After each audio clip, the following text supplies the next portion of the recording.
always assumed that there was only one Nika, meaning that Joy Boy himself is the one and only Nika. But in Egghead, we started getting hints that Nika and Joy Boy are actually two different people. And in the previous chapter, we got the absolute most shocking news that people cannot actually tell whether Nika was the god of liberation, or he was the god of destruction, or the god of laughter, or whatever. So I figured why and how they got all of that confused. First of all, as Gerald told us that King Harold and his son Loki were obsessed of becoming Nika. And just as we saw from Loki in the previous chapter, where the buildings in front of him were on fire and getting destroyed while he's laughing, but in a Nika way, or a Nika pause. So I would say I figured all the confusion and all that. And let me explain the craziness of this story we read called One Piece. So where it all began, in my opinion,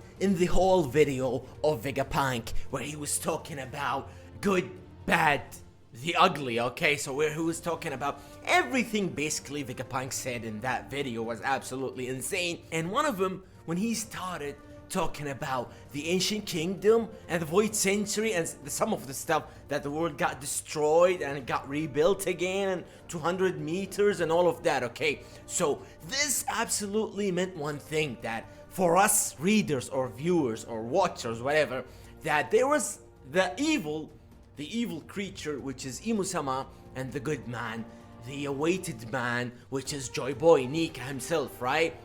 So good Joy Boy versus bad Imu-sama, right? With the Grossi and all the kingdoms and all of that. But what got me confused in that moment, that even Vegapunk himself, the smartest man of all time in One Piece, arguably the craziest man of them all, that he didn't even know who was the good side at that time. I was super confused at that time. I was like, probably because of Vegapunk viewing it as himself, which in my opinion, I do not see Vegapunk as a good man. I mean, inside of him he wants to be a good person, but he's not, because he created all of these.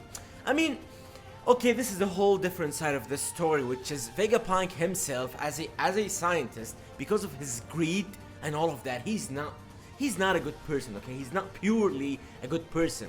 So he was viewing the whole situation, the whole void century, as in his perspective as Vegapunk, which is the not totally good person. So he did not see it clearly who was the good side of that story, and that's why he left it like for all of the One Piece world to figure themselves who is the evil in that situation, okay? So in that time I got confused. I was like, we all agree that Joy Boy was a good person. I mean, we all see Luffy right now, and we all assume that Luffy, Joy Boy are totally the same, especially that we've seen Roger, like in the audio flashback, that he was similar to Luffy, as he's funny and stupid and all of that. So we all assumed that Joy Boy is the same as Luffy basically, and Roger and all these guys. So that's why we assume that he's good. He is in the good side of this story, okay? So at that time I got confused and I was like, okay, probably some mistake from Vegapunk, or he's seeing it from his perspective. So, and then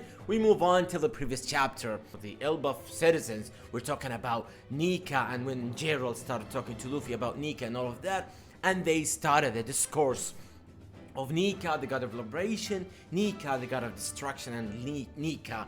They were basically arguing, so it's not confirmed because they're not. The thing is in Elbaf that they're not so educated, so they're basically just telling the stories that they have heard from their parents, their grandparents, and all of that, okay? It's like you hearing some story from your parents that you don't actually, you can't tell whether it's truly 100% true or like it's somewhat fake. You know how parents be, you know, when they're like telling you some stories and all. So that's why whenever some of the Elbaf citizens tells you something or tells us something, it doesn't necessarily have to be 100% right, okay? Because they're not educated. The only educated side of Elbaf, which the Ripley side of that in the library and all, because they got school, but they were not used to that, okay? It's like the Vikings back then. They're not used to schools, they're not used to learning, So yes, they're open to learning stuff from like their history and all of that, but it doesn't have to be 100% right, because they don't read it from books. They don't actually read, so they're not educated, and they don't care about that, except of the whole library, which means Jaguar de Sol and that side of Elbaf with Jaguar de Sol, Ripley, and the kids. Because as we see right now, the only educated side of Elbaf, which are the kids basically, and as what we saw in the, I don't know, 2 chapters ago or something, where the kids were against the fights, were against fighting, and against bullying and all of that. So this basically meant that the Elbaf guys, or the Elbaf generation, is changing because they started to be educated. Okay, they're finally starting to learn. So this means that the older guys, I'm gonna say 50 years old and older from that, they're not 100% educated, okay? Except for a few, yeah. So whatever they say, this means they're saying it because they heard it from their parents, they heard it from some old man. Okay, so it does not have to be 100% right. But because of what they always hear about Nika, and that's why the third guy, when he said the god of laughter, this basically means that they're just assuming.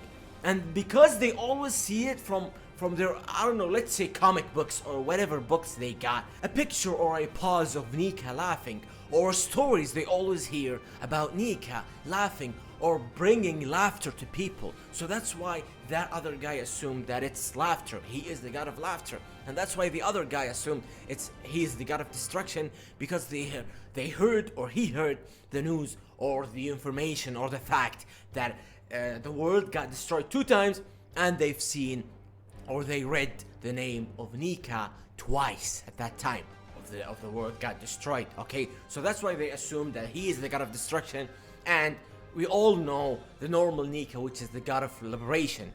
So what I'm gonna assume in this video is that Luffy, we all agree that he's a good guy. He is in the good side of the story, and Emo is the bad side of the story, right? And since basically we are saying that Emo is in the bad side of the story, this means 800 years ago with Joy Boy, Emo is in the bad side of the story, and basically, logically, Joy Boy is in the good side of the story. So this leads us to, I don't know, let's say 4,000 years ago, which is Nika, the original Nika. And he might actually be not in the good side of the story, and he might actually be the god of destruction, as they all assume, or as the Elbaf citizens are calling him to be, or as whatever people assume that Nika is originally is. And this can only mean one thing. If we can say that here is Joy Boy, the 800 years ago Joy Boy, the good Joy Boy, and here is Luffy, right? Because the reincarnation and all of that of Joy Boy and Luffy from the Devil Fruit. But now we can say that Nika, the original one from 4,000, 5,000 years ago, he is the god of destruction. And here we can see Loki being the god of destruction, as we can see from his paws and everything he was doing. Yes, he's liberating these animals, but they're basically, or he's basically liberating them to destroy Elbaf. Yes, he can be doing all of that seemingly to liberate people or to rescue them, but in a bad way, just like what Blackbeard is doing. I mean, he's kinda the opposite side, the yin-yang of Luffy. Because yes, Luffy is every time he goes to a certain island or kingdom, he liberates people from their evil king.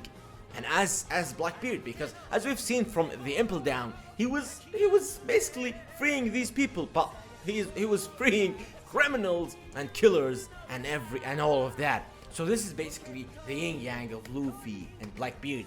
So we can say that it's kind of similar to Luffy Blackbeard, and we can say Luffy Loki, as he's trying to be the god of destruction. Or he probably got it wrong, that he assumed that Nika is the god of destruction, so that's why he's trying to do all of that, assuming that Nika originally 4 or 5,000 years ago, he is the god of destruction, so that's why he's trying to be like Nika, the original one. He did not learn a lot from the Nika 800 years ago, or let's say he learned a lot from him, or he read a lot from him, or he heard, or whatever, but he liked or he adored the original Nika from 5,000 years ago. So yes, people might actually got it wrong, that Nika originally might not be the god of destruction as they're claiming him to be or assuming him to be, but as we've seen from Loki and what he's trying to do, and until we see something from his father and the devil fruit, and I don't know if the devil fruit is related to Nika, the devil fruit which every king of Elbaf takes or whatever, it's a legendary or mythical, I don't know. So yes, Loki can probably join the Straw Hats after Elbaf ends, or be part of the Grand Fleet or whatever, but until now, he is the god of destruction of Nika. He is the god of destruction, the other side of Nika, not the god of liberation, and that's why many people are confused of all that. Many Elbaf citizens are confused with all of that, because that's how they learned in Elbaf. And like I said, not everything any giant tells you or tells us does not mean 100% correct, because they just hear it from whatever or whomever tells them, and they kind of believe it or put it in their system, okay? So that's why the god of destruction means Loki and the god of liberation means Luffy. And this is the end of this video. Write in the comments, what do you think of this, the whole god of destruction thing, and do you think at the end of Elbaf would Loki join the Straw Hats or not? And I guess that's it, guys. Mwah.